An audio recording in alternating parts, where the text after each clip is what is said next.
Утре, на 24 мај, се одбележува денот на светите Кирил и Методи, основоположниците на словенската писменост и култура.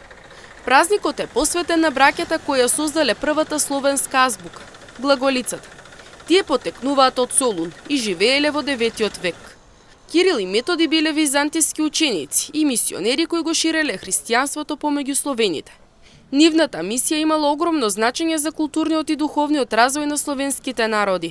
Тие ја превеле црковната литература на словенски јазик. Со тоа возможеле словените да имаат богослужба на свој јазик.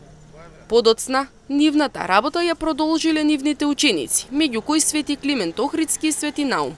Тие го развиле книжевното и духовното дело во Македонија и пошироко. Делото на Кирил и Методи останало основа на словенската писменост.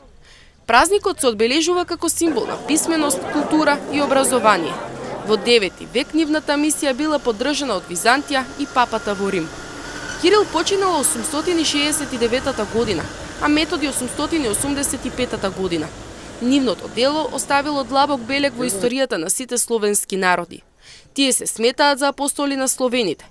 Поради нивниот придонес, се почитуваат и во православната и во католичката црква. Во 1980 година се прогласени за заштитници на Европа. Денес, нивното наследство живее преку јазикот, писменоста и културниот идентитет на словенските народи.